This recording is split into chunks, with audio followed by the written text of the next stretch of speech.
بالهدى ودين الحق بإذنه على دين كل وكفى بالله شهيدا أشهد أن لا إله إلا الله وأشهد أن محمدا عبده ورسوله اللهم صل على محمد وعلى آل محمد. Kalau begitu rahmatullah, Bapak, Ibu-ibu, saudara-saudara semuanya yang dirahmati Allah Subhanahu wa taala, tanpa terkecuali, pertama dan paling utama, mari senantiasa panjatkan rasa syukur kita Allah Subhanahu wa taala. Hari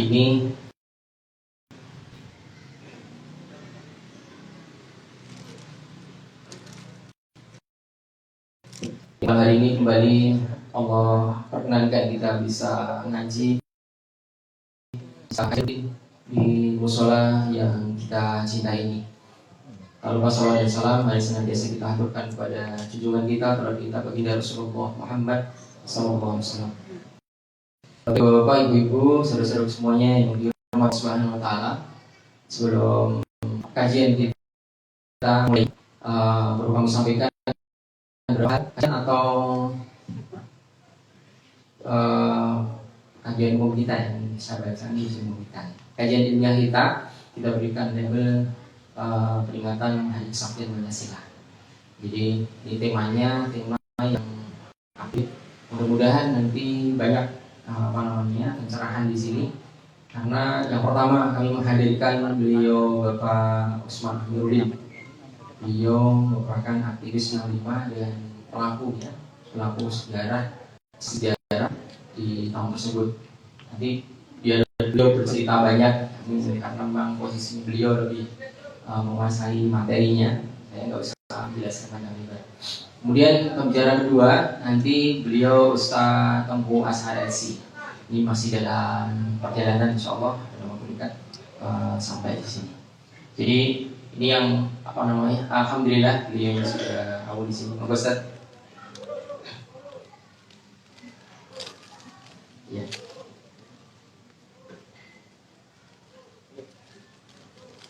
Ya, alhamdulillah. Ustaz, transit dulu ya. Ya, transit dulu monggo. Ya, kemudian kami sampaikan di sini bahwasanya untuk kajian atau tema kita sengaja kami ingin memberikan edukasi buat masyarakat, khususnya kaum muslimin, muslimat ya, umat Islam terhadap peristiwa G30S maupun yang di tahun 48 ya, PKI di Madiun ya. Jadi mungkin ini akan ada pencerahan khusus.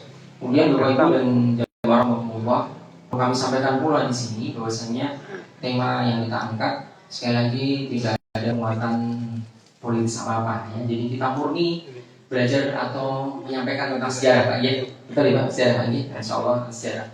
Jadi mohon maaf jangan ikuti tafsir ini. Terus kemudian kami ucapkan kepada Bapak dari Kodim, dari TNI dan Bapak dari Kepolisian, saya ucapkan terima kasih yang sebesar-besarnya karena acara kita dikawal dari awal. Jadi artinya ketika kita mau mengadakan sebetulnya jadwalnya beliau Ustadz Imtihan harusnya ini Pak, Imtihan Pak ini harusnya. Tapi karena Ustadz Imtihan berhalangan hadir dan pada waktu hari Senin malam kami memutar ini gimana ini harus dengan materi apa. Alhamdulillah saya menghubungi Ustadz Tengku, beliau mengusahakan walaupun gimana saya waktu yang padat. Dan saya coba kalau Ustadz Tengku saja mungkin dengan waktu yang mungkin bergeser, saya yakin perlu ada yang membuka. Nah, saya coba menghubungi beliau, Pak Agus ya, Bapak Usman Amiruddin untuk bisa memberikan ceramahnya ya, memberikan tausiahnya terkait dengan peristiwa atau kisah nyatanya ya di tahun 65. Kemudian kami juga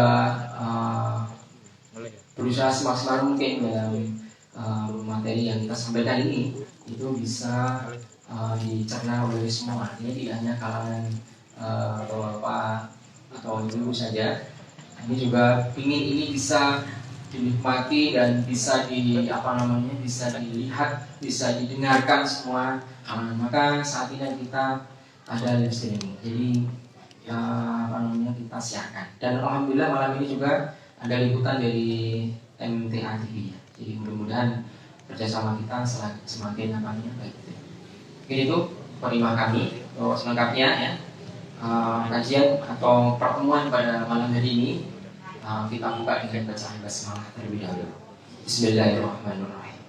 Untuk mempercepat atau mempersingkat waktu kita ya, biar nanti maksimal, kami persilakan kepada beliau Bapak Usman Amiruddin untuk menyampaikan kisah nyata atau perjalanan peristiwa 65 yang kebetulan beliau merupakan saksi sejarah atau pelaku sejarah. Kami silakan kepada beliau, monggo.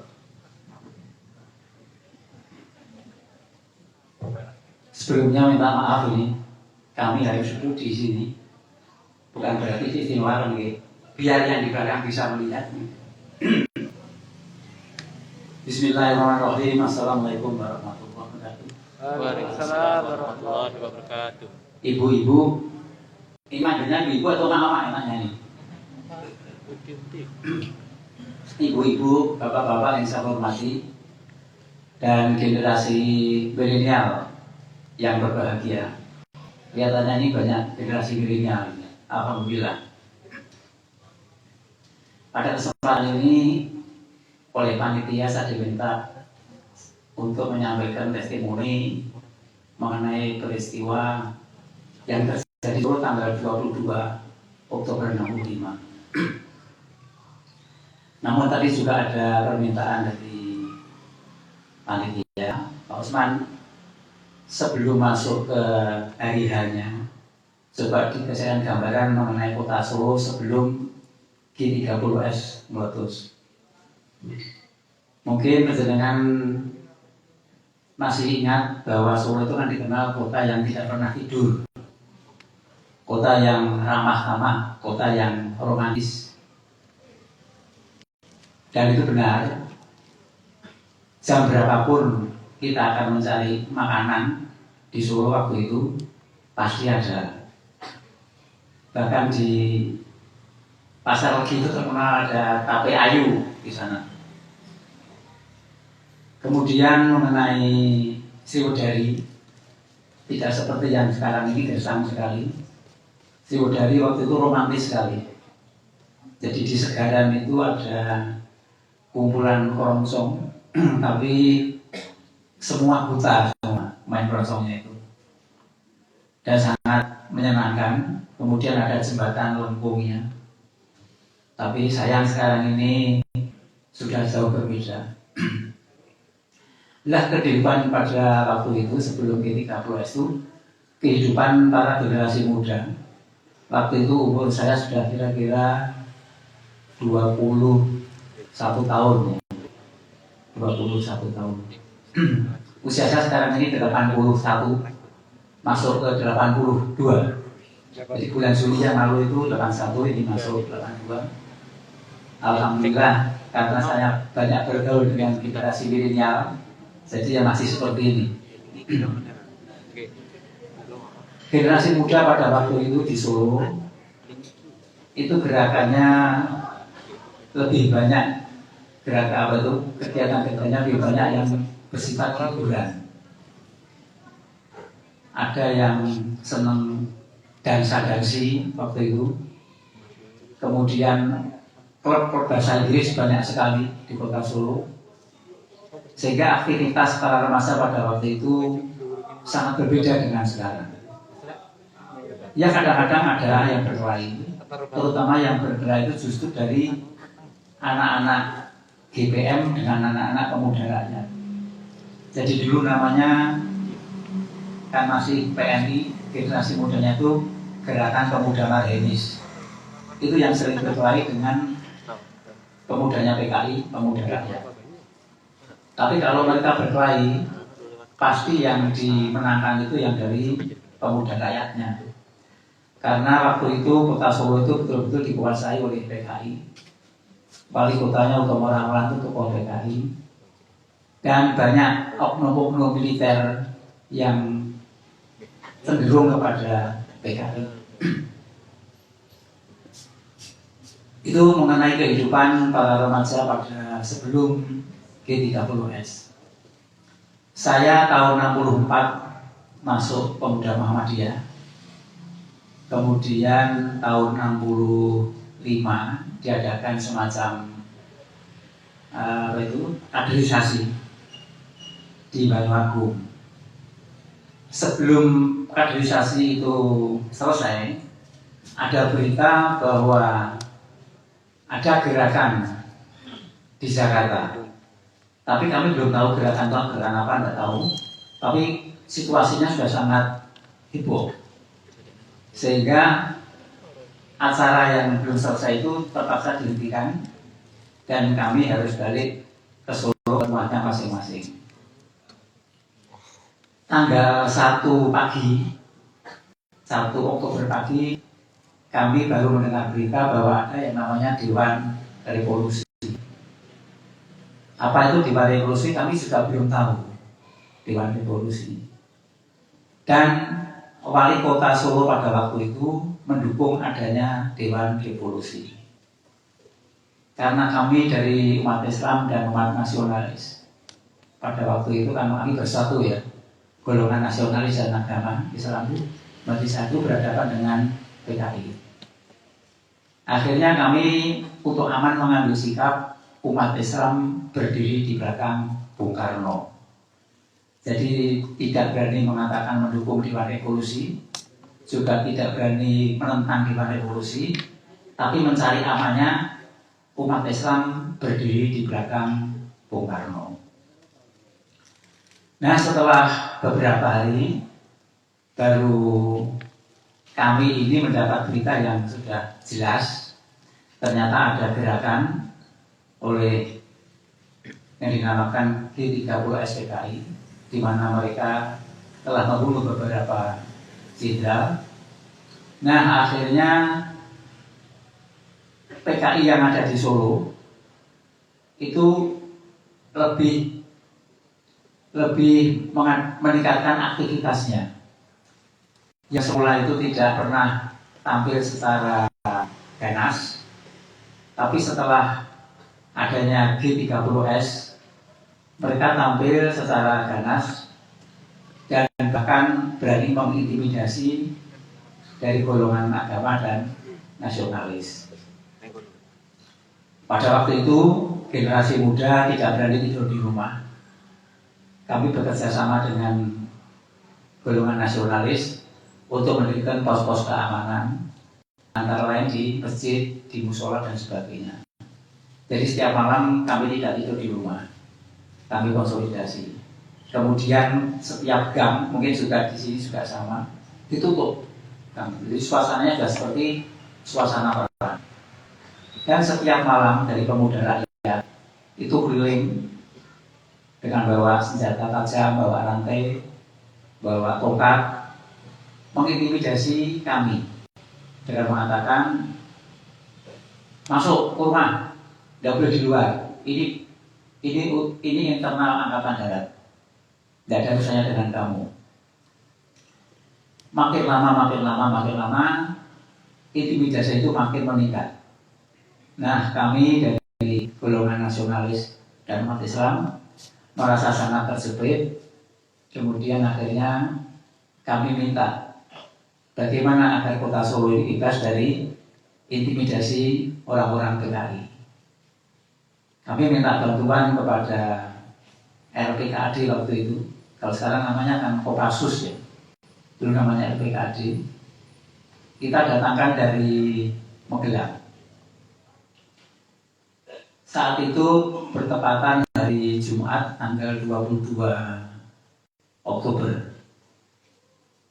LPKAD akan masuk, kemudian kami mempersiapkan untuk penggalangan massa yang sebesar-besarnya.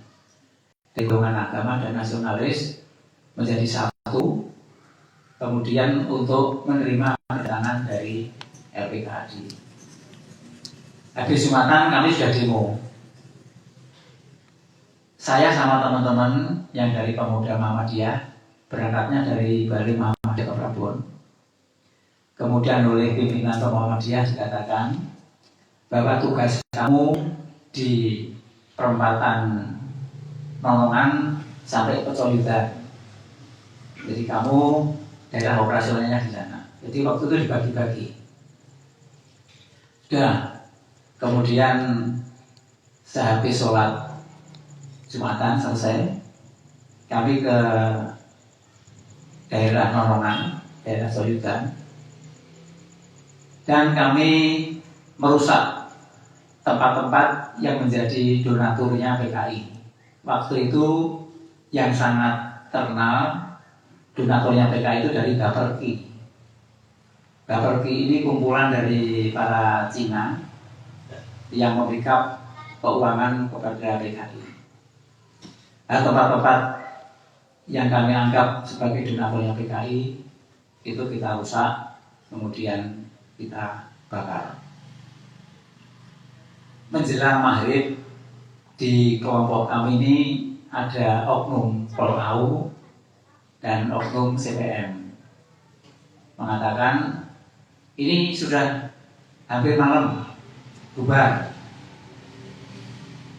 kumpul di balai kota. Padahal dari pimpinan kami mengatakan setelah selesai harus kembali ke Balai Muhammadiyah. Pada waktu itu kami belum punya pengalaman menyikapi oknum-oknum militer. Kami patuh, kemudian kami gerak. Jadi sebagian besar dari pengumuman dia gerak ke arah balai kota.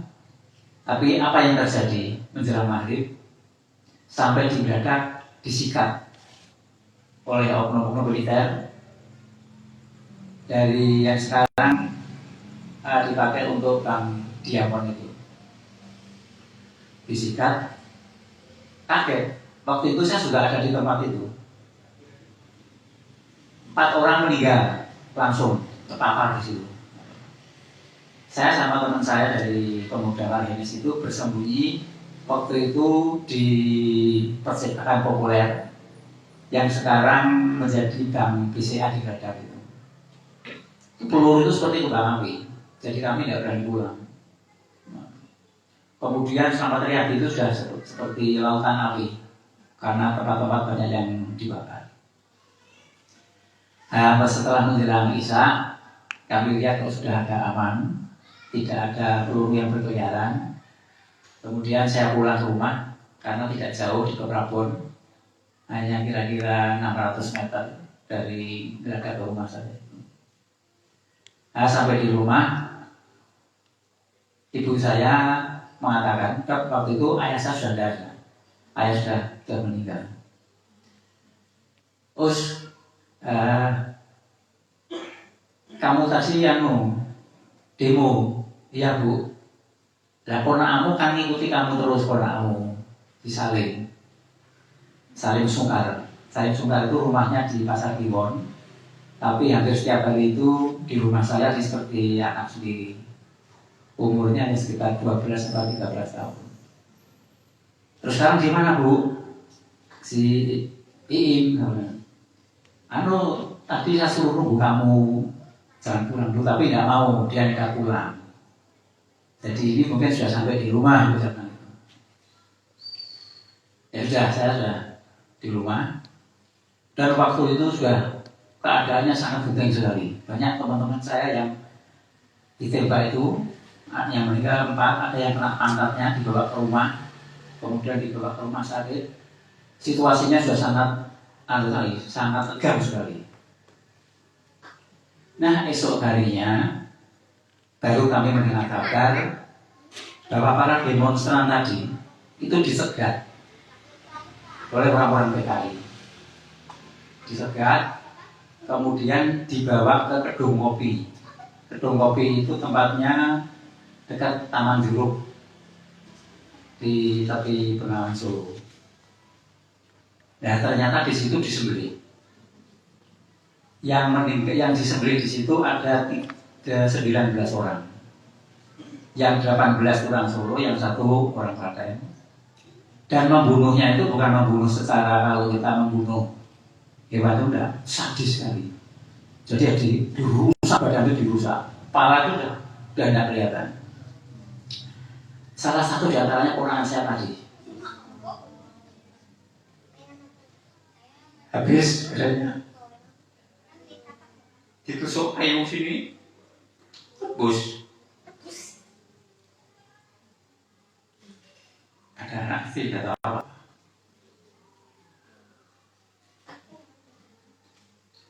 Salah satu yang masih hidup pada waktu itu namanya Suteman Gimpo. Dia pegawai kelurahan yang pura-pura mati. Kemudian dia bisa melihat yang membunuh adalah teman-teman dia, orang-orang PKI di daerah itu. Jadi tahu persis bahwa yang membunuh adalah orang PKI.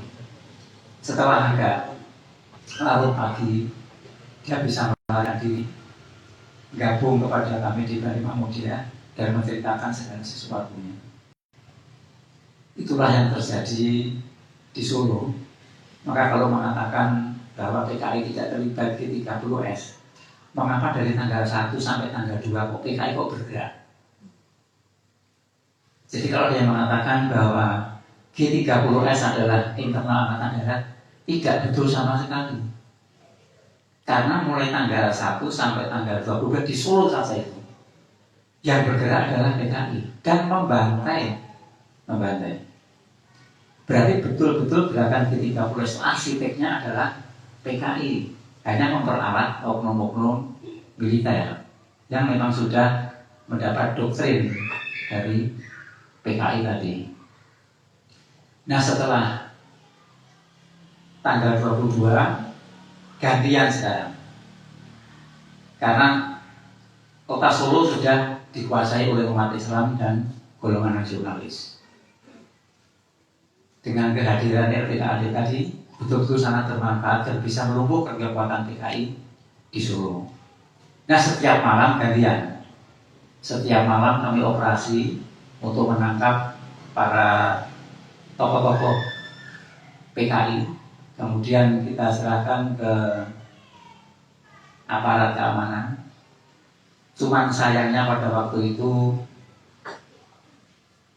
aparat keamanan sudah banyak dikuasai oleh PKI, sehingga pada waktu tokoh-tokohnya yang golongan A itu dirubah menjadi golongan B, golongan C, yang golongan C dijadikan golongan A, sehingga yang banyak korban itu adalah mereka-mereka semuanya yang anggota PKI yang tidak tahu apa-apa. Tapi justru yang tokoh-tokohnya PKI itu banyak terselamatkan karenanya kerjasama antara oknum-oknum militer pada waktu itu dengan PKI bisa dirubah, sehingga apa yang terjadi sekarang ini bukannya isapan jempol belaka, masih banyak sesungguhnya tokoh-tokoh PKI, terutama yang seusia saya, ya, itu masih banyak yang dulu itu dianggap C dibebaskan dan sekarang dia punya kesempatan untuk bisa tampil lagi. Nah, ini yang lebih penting untuk penjenengan semuanya. Mungkin tidak dijelaskan oleh Ustaz Teguh. Ke depan ini lebih menakutkan. Betul, lebih menakutkan. Karena apa? Gerakan mereka itu nanti sangat halus sekali. Dan ini sudah berproses. Jadi mereka akan menghabisi kita secara lemah lembut.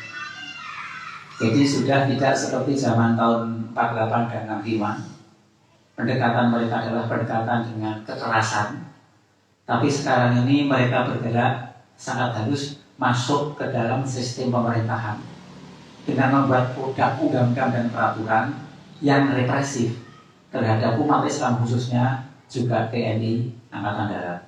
Nanti untuk ini mungkin Ustadz akan lebih bisa menjelaskan. Ini mungkin yang dapat saya sampaikan. Kurang lebihnya mohon maaf. Wassalamualaikum warahmatullahi wabarakatuh. Waalaikumsalam. Dan maaf saya tidak bisa menahan air mata. Ya. Terima kasih.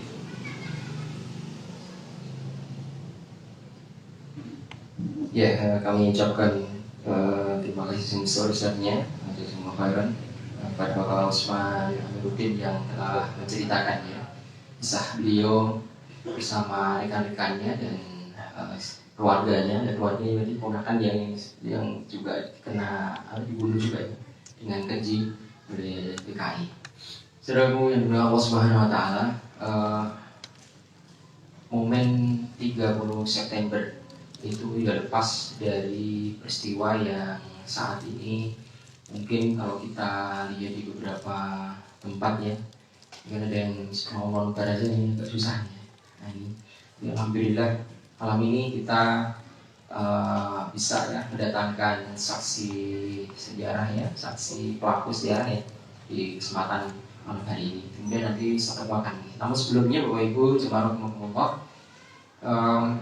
pertanyaan nanti akan kita sampaikan di sesi setelah Ustaz Tangguh ya. Namun ini akan kami sampaikan beberapa hal dulu sebelum beliau. Yang pertama, saya mohon kehadirannya untuk pekan depan nih, di kajian kita seperti ini. Nah, insya Allah nanti bersama Ustaz Abu Fatihah. Mudah-mudahan Allah Subhanahu Wa Taala memudahkan dan sesuai dengan rencana ini. Kemudian yang kedua, malam hari ini ada buku ya, banjir darah yang ada di depan. Silakan bagi bapak, ibu, terus semua yang menginginkan untuk mendapatkan buku tersebut, silakan untuk nanti setelah pulang ya, nanti setelah pulangnya ya, setelah selesai saja setelah kajian bisa mendapatkan atau bisa membeli. Harganya 100.000 ya, 100.000. Kemudian bisa nanti kalau mau dilebihkan juga nggak apa-apa ya. Mau bayar lebih boleh? Oh boleh, alhamdulillah. Yeah.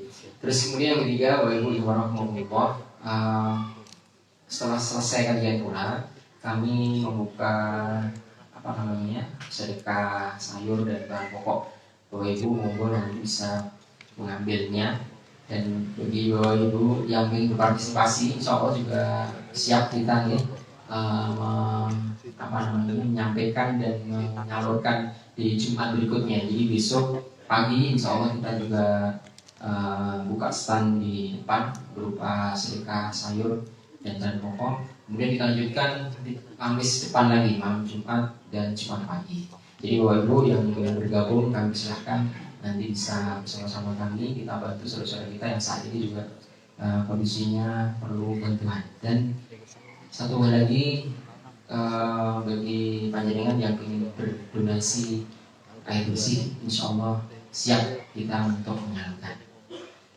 Bapak Ibu jemaah rahimahumullah, pekan depan hari Sabtu Ahad kita mengadakan mabit atau camp bersama keluarga ya, satu keluarga ini. Beberapa jamaah kita juga alhamdulillah bisa mengikuti dan dibersamai oleh Ustadz Mas'ud Izun Zaid LC ya, dari hari Sabtu tanggal 26 sampai hari Ahad sore ya. Jadi alhamdulillah bisa lumayan lama ya, ngaji juga, refreshing juga, kemudian kita bisa sharing bagaimana berbagi ilmu untuk lepas dari permasalahan di pandemi seperti ini ya. Jadi mungkin beberapa teman-teman saudara kita yang mungkin terdampak pun alhamdulillah bisa mengambil ilmunya.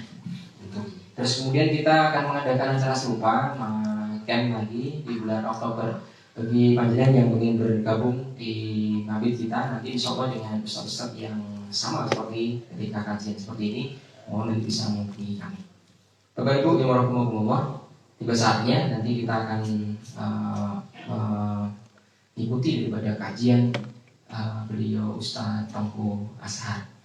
Kemudian sebelum beliau, kami mohon dengan sangat tetap jaga ketertiban, jaga protokol, dan ingat bahwasanya kita alhamdulillah diizinkan seperti ini itu tidak lepas dari pertolongan Allah Subhanahu Wa Taala yang pada malam hari ini sebetulnya tadi sempat hujan, namun alhamdulillah sekali lagi dengan izin Allah Subhanahu Wa Taala kita bisa bersama-sama ngaji bareng di sini.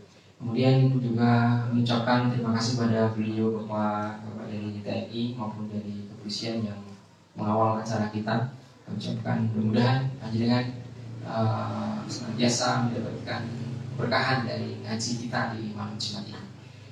Amin ya rabbal alamin. Kemudian kami mohon maaf apabila bapak, ibu atau jamaah yang mungkin kurang mendapatkan tempat yang nyaman karena terbatasnya juga tempat dan tentunya juga jamaah yang lumayan biasa banyak ya, alhamdulillah. Kami mohon dengan sangat beliau usahakan mudah-mudahan bersiap nih beliau insya Allah mempersiapkan diri untuk kajian pada malam ini. Sesuatu yang luar biasa Bapak Ibu. Sebetulnya beliau itu luar biasa sibuk ya pada pekan-pekan ini atau pekan-pekan September akhir awal Oktober. Terbukti untuk bisa bersama-sama seperti ini dengan waktu yang sangat mepet kita persiapan dan menghadirkan beliau. Alhamdulillah bisa, dan tentunya sekali lagi kita manfaatkan ya malam hari ini nanti untuk ngaji bareng bersama beliau. Ya.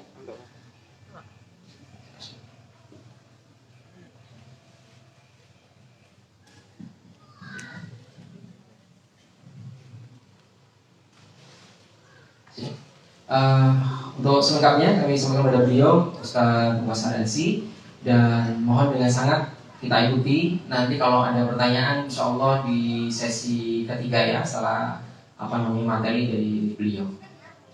Mohon Ustaz. Bismillah, Assalamualaikum warahmatullahi wabarakatuh. Innal hamdalillah nahmaduhu wa nasta'inuhu wa nastaghfiruh wa na'udzu billahi min shururi anfusina wa sayyiati a'malina. May yahdihillahu fala mudilla lahu wa may yudlil fala hadiya lahu. Asyhadu an la ilaha illallah wahdahu la syarika lahu wa nashhadu anna Muhammadan abduhu wa rasuluh la nabiyya wa la rasula ba'dah. Yang kami hormati dan yang kami muliakan beliau Ustaz Heru yang merupakan Ketua Yayasan Az-Zahra, juga yang sangat kami hormati beliau orang tua kita Pak Usman Amrudin sebagai pelaku sejarah ya. Kalau saya ini kan anak sejarah gitu kan ya. Karena kita tahun 65 itu saya masih di Lauhul Mahfud ya. Sedangkan beliau menyaksikan tadi juga orang-orang kami telah hadir di sini yang seharusnya mereka lebih layak untuk berbicara di atas forum ini. Para ikhwan wal akhwat, bapak-bapak dari pemerintahan, kepolisian dan TNI yang telah hadir, dan juga kepada seluruh kaum muslimin wal muslimat yang mudah-mudahan dimuliakan oleh Allah Subhanahu wa taala. Sebelum saya mulai kajian, Bapak-Ibu sekalian perlu dipahami beberapa hari yang lalu kita ketemu dengan seseorang yang sudah sangat sepuh sekali ya. Usianya sekitar 83 tahun. Dan ternyata dia ini adalah mantan anggota Cakra Jadi di Solo itu ternyata ada. Jadi di Solo itu ada orang yang menjadi mantan Cakra yang selamat dari eksekusi. Karena sebelum terjadinya peristiwa 30 September itu dia sempat melarikan diri. Jadi seminggu ya. Jadi dia menceritakan ke kita, seminggu sebelum terjadinya peristiwa 30 September itu dia melarikan diri. Sehingga akhirnya dia selamat dari kejaran aparat militer pada waktu itu. Tapi dia adalah orang yang ikut melakukan perencanaan penculikan jenderal untuk 30 September. Ini penting. Jadi dia menceritakan bahwa penculikan jenderal, para jenderal atau peristiwa gerakan 30 September itu memang benar dirancang dan direncanakan oleh PKI.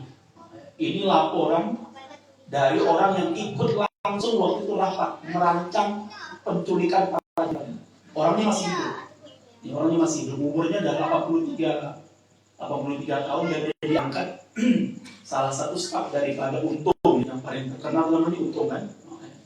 Kemudian yang cukup menarik, dia mengatakan bahwa apa yang terjadi sebenarnya pada peristiwa 65 itu jauh lebih kejam, jauh lebih sadis daripada apa yang digambarkan dalam film G30 SPKI. Ini pengakuan dari orang yang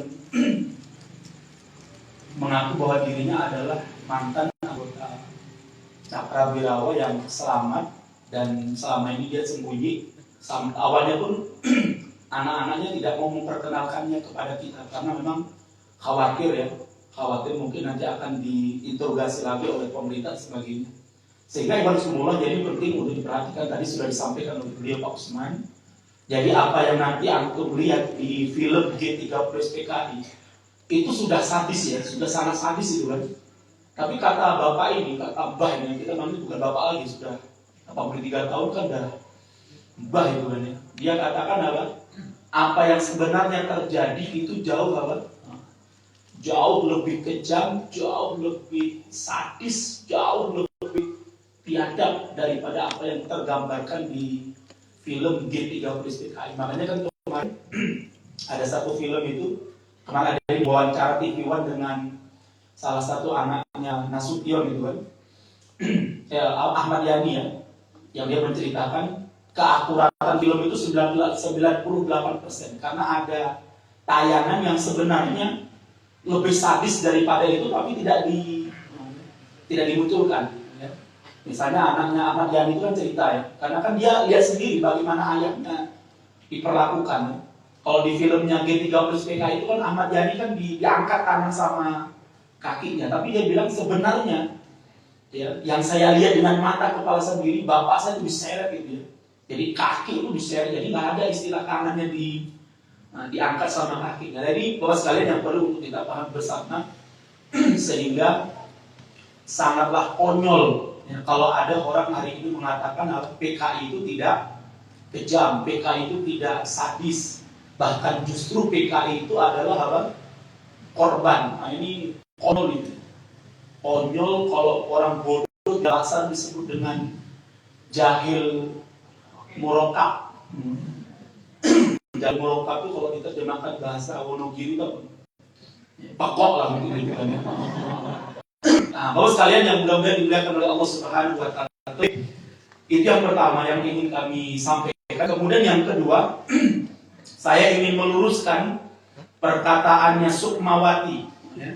Masih ingat ya, beberapa hari yang lalu Sukmawati ini yang dulu juga memang mulutnya nggak bisa dipegang.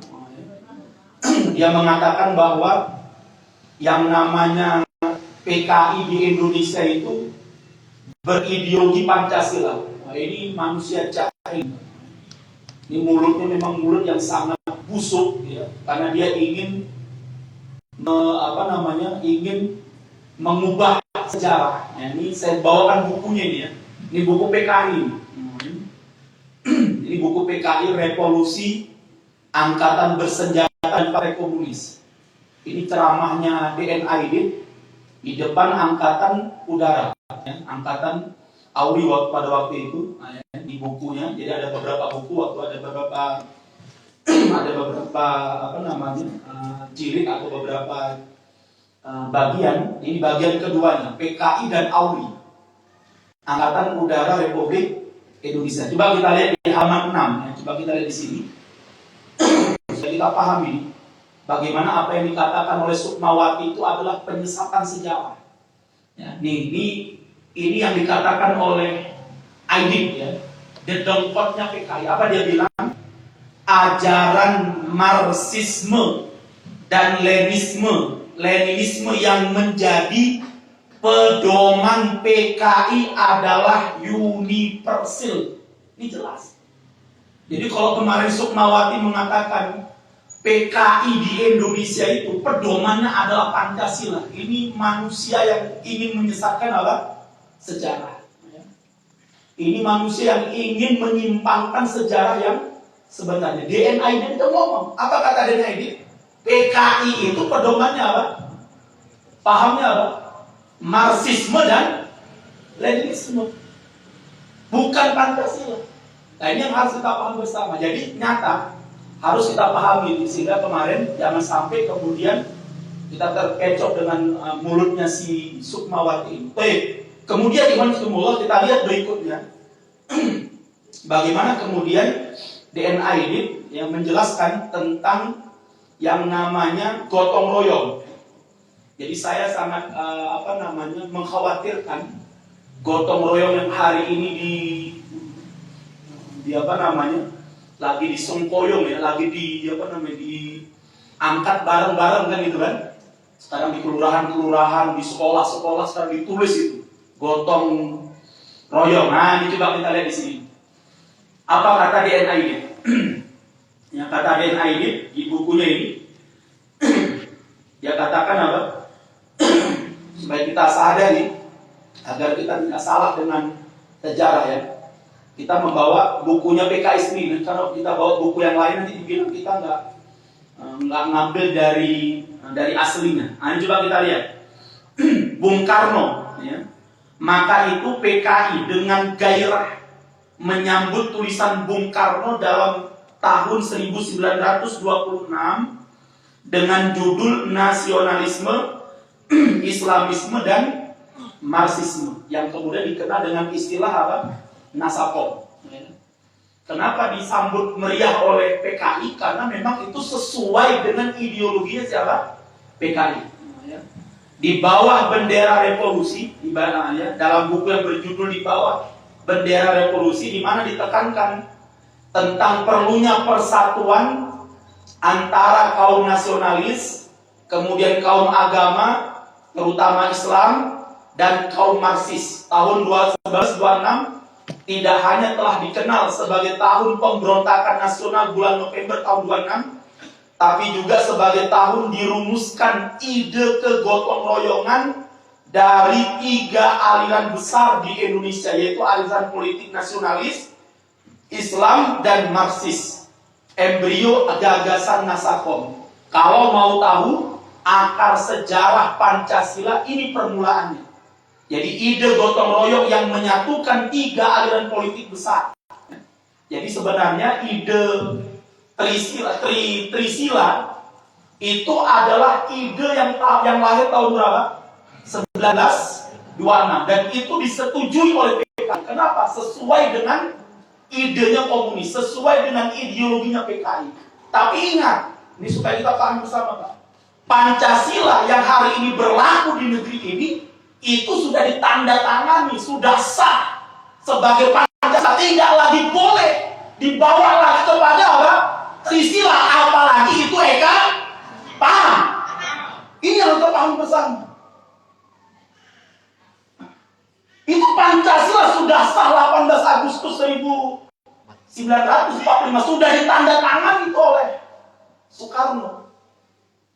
Nah, sekarang ideologi itu muncul lagi di dalam RUU HIP.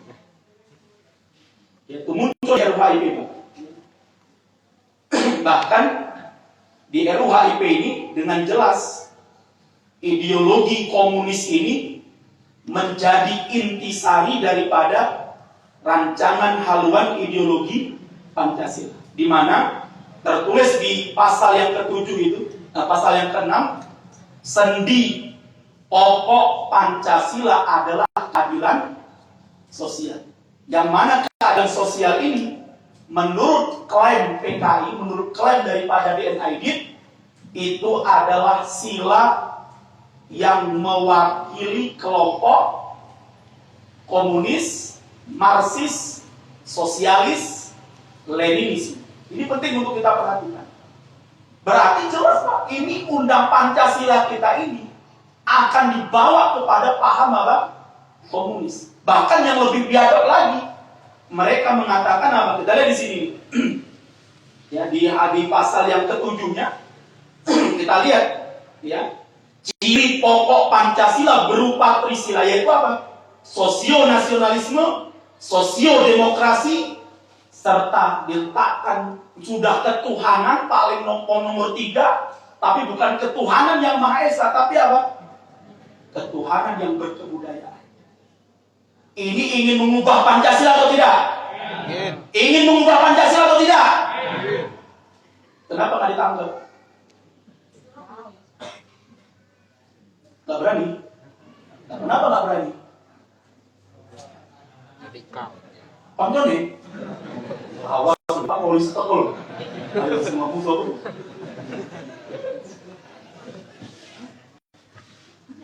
Bayangkan, ini HTI. Pernahkah HTI membuat kayak gini, Pak? Pernah HTI membuat kayak gini?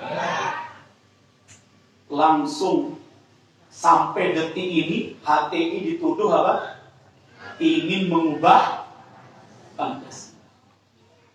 Adil atau tidak adil? Adil atau tidak adil? Berarti keadilan yang sekarang berjalan di negeri kita ini keadilan ala siapa? Ini pengalaman PKI semua.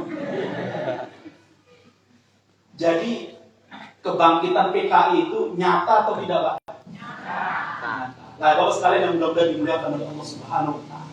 Bayangkan HTI yang tidak pernah buat rancangan kayak gini langsung dituduh sebagai apa? Gerakan makar yang ingin mengubah Pancasila.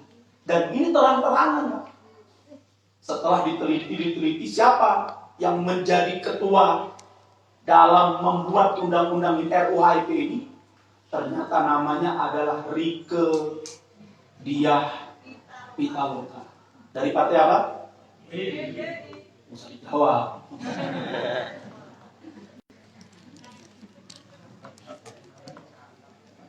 Kira-kira, Pak, kalau yang menyusun kayak gini itu Yayasan Az-Zahra, kira-kira apa yang terjadi? Tangkap. Saya yakin, Pak, 24 jam Yayasan Az-Zahra akan diratakan, akan dituntut. Pak Heru itu sekarang mungkin nggak di sini.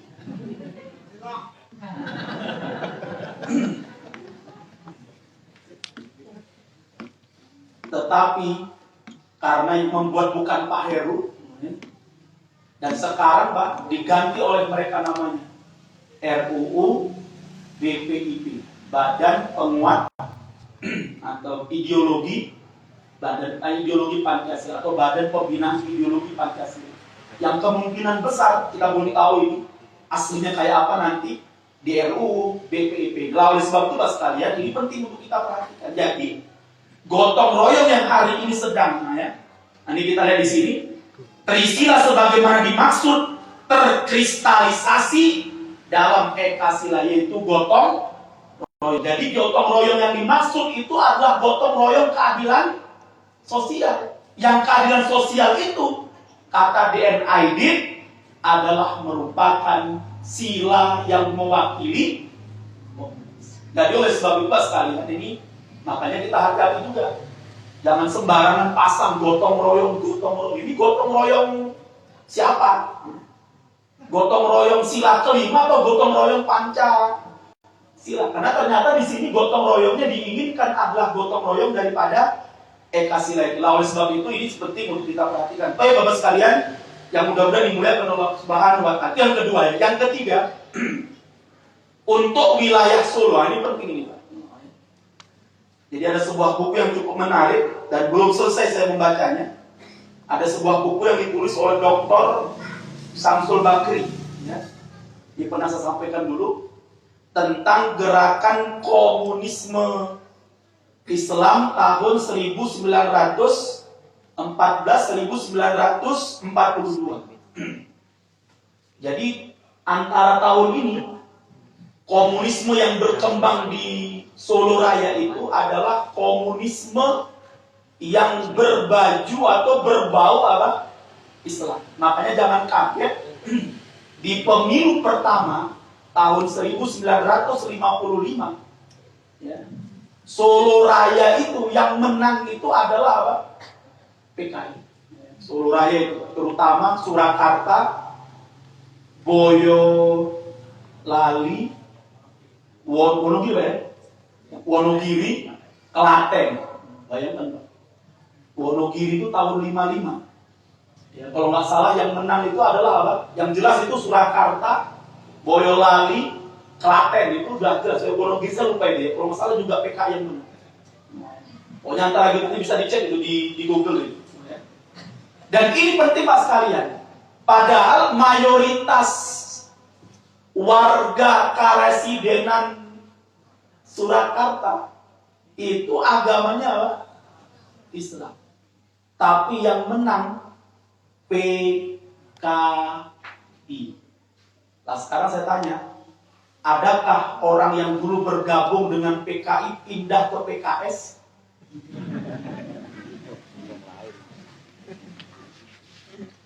Adakah yang dulunya bergabung di PKI pindah ke P3?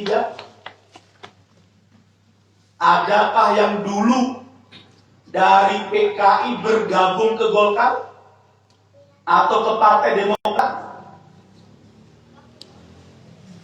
Nah, makanya jangan kaget kalau hari ini walaupun mayoritas agamanya Islam di Sururaya, yang menang partainya PKI dulu di tahun 55. Nah sekarang di mana Ustaz? Nah, jenengan jawab sendiri. Gak usah disebutkan, bahaya, ya kan? Ini penting Pak sekalian. Sekarang mereka berada di mana? Dan itu sudah menjadi menarik ini Pak. Makanya nanti inilah yang menjadikan tahun 57 para ulama kita itu berkumpul. Ya tahun 57 itu para ulama kita berkumpul di apa namanya di Palembang, ya di Palembang. Jadi para ulama kita tuh berkumpul di Palembang untuk menentukan sikap ya. Nah, ini dia. Karena melihat terutama yang terjadi di Solo itu, kok bisa? Di Solo itu mayoritas agamanya Islam, yang menang adalah apa? PKI. Akhirnya para ulama kita di bawah Mas Yumi dan di luar Mas Yumi berkumpul di Palembang untuk merumuskan satu sikap. Apa hukum seorang Muslim bergabung dengan PKI? Ya, apa hukumnya? Seorang Muslim secara nyata, terang-terangan, tanpa ada paksaan gabung dengan PKI. Agamanya apa? Islam. Aktif sholat di masjid, sholat Jumat, khutbah di ngarep, tahajud tiap malam, Senin, Kamis. Partai ini PKI. Apa kata para ulama ini? Yang muktamar tanggal 8 sampai 11 September ini. Mereka berpendapat bahwa satu, ideologi komunis adalah kufur hukum dan haram bagi seorang Muslim bergabung dengan PKI. Kalau ada orang Islam bergabung dengan PKI secara terang-terangan, nyata, tidak ada paksaan, bahkan sukarela, bahkan bangga, palu. Apa kata para ulama? Maka dia murtad. Walaupun dia sholat 5 waktu, walaupun dia tiap malam tahajud, apalagi Senin Kamis puasa, dia hukumnya murtad. Dia tidak boleh menikah dan dinikahkan dengan orang Islam. Kalau dia mati, maka jenazahnya tidak boleh diperlakukan sebagaimana jenazah Muslim. Tidak disolatkan, tidak dimandikan, tidak dikafani, tidak disolatkan, dan haram hukumnya dikuburkan di pekuburan umat Islam. Nah ini penting sekali ya. Maka oleh sebab itu, kalau ada di antara bapak-bapak yang hari ini hadir, ya, kemudian masih ada ya, kok ketua PKI itu apik man, ketua komunis itu elok man. Hati-hati lah. Ini bisa menyebabkan Anda murtad dari Islam tanpa Anda sadari. Oleh sebab itu Bapak sekalian, ini penting untuk kita pahami bersama. Kemudian yang selanjutnya yang akan kita bahas pada hari ini adalah berkaitan dengan gerakan komunisme tahun 65. Ini penting ya. Saya sudah sampaikan di beberapa tempat. Anak-anak kita ini perlu juga untuk meneliti itu kan. Tahun 65 itu kan debatnya kan DNID. DNID itu pertama kali bersembunyi di Kerten. Ya. Itu perlu ditanya, itu perlu dicari. Itu sembunyinya ID di Kerten itu di mana? Setelah di Kerten dipindahkan ke rumah Kasiman di Jalan Sambeng namanya. Sabeng ya. Nah, Sabeng atau Sabeng gitu. Sambeng ya. Di rumahnya Kasiman. Itu perlu anak-anak kita tahu. Di mana tuh di Sambeng itu? Tempatnya rumah Kasiman yang menjadi tempat persembunyiannya apa? DKI. Tempat persembunyian DNI. Kemudian yang selanjutnya, DNI itu saya baca di beberapa referensi itu dieksekusi mati di sebuah sumur tua di Proliman Boyolali. Maka sebab itulah beberapa waktu yang lalu ketika teman-teman dari BAIS, Badan Intelijen Strategi Angkatan Darat, itu pernah menunjukkan data. Ini data yang kami dapatkan dari BAIS, ya, dari Badan Intelijen Strategi Angkatan Darat. Ini ada namanya Monumen Arjuna Wiwoho yang dibangun sebagai apa? Sebagai lambang keperkasaan DNI. Karena DNI itu ternyata memang dieksekusi matinya di sini, Pak, di Proliman. Wallahu a'lam bishawab. Ini data dari Badan Intelijen Strategi Angkatan Darat. Nah, makanya ini perlu kita pahami bersama, ya. Perlu kita cari dan perlu kita kenali sejarah itu, jangan sampai kita melupakan sejarah. Karena itu adalah merupakan peringatan dari Soekarno, jas merah. Jangan sekali-kali melupakan sejarah. Kok malah mau dihapus pelajaran sejarah? Ini berarti pengkhianat Soekarno. Ini namanya putus saoyote. Itu namanya putus saoyote. Nah, kemudian jadi perlu kita pahami, Pak, sama. Sekarang ini, ya, apa saja lembaga yang hari ini berupaya untuk membangkitkan ideologi komunis ini atau paling tidak ingin membersihkan nama komunis. Nah, ini perlu dipahami juga oleh anak-anak kita zaman sekarang. Yang pertama namanya adalah YPKP. Ya. YPKP ini adalah Yayasan Penelitian Korban Pembunuhan 65. Ya. Langsung dipimpin oleh Bejo Untung. Udah Bejo Untung lagi. Pemain. Walaupun dulu dia pernah dibilang anaknya Untung, tapi kayaknya enggak bukan anaknya Untung ini, ya. Jadi ini salah satu lembaga mereka hari ini, Pak. Ya. Namanya adalah YPKP, ya. Yayasan Penelitian Korban Pembunuhan. Itu korban PKI yang dibunuh di tahun 65. Mereka buat, jadi kalau nanti jenengan pernah dengar di desa jenengan atau di kampung jenengan ada istilah YPKP 65, ini berarti apa? Ini adalah merupakan underbone-nya PKI. Kemudian yang selanjutnya ada namanya Sekber, Sekretaris Bersama 65. Untuk Solo itu diketuai oleh Winarso. Ya. Nah, ini nanti banyak nih, Pak, ya, kalau kita mau kajian ini. Yang jelas, ini banyak sudah, ya. Ini data-data dari teman-teman. Ya. Nah, nanti akan kita lihat di sini, Pak, data-datanya ini. Nah, yang paling penting sebenarnya di sini nih, yang paling penting, ya. Yang paling penting itu di sini nih, ya, struktur untuk wilayah apa? PKI Jawa Tengah. Nah, ini penting ini, ya. Nanti kalau mau ditanya lah, rumahnya di mana tuh, Pak Ustaz? Nah, tanya sama Pak TNI Angkatan Darat itu, ya. Di mana, Monggo? Ya. Nah, ya Allah memberikan rahmat pada kita ini, ya. Nah, terus sekali jadi ini diantaranya nanti bisa dikaji lagi.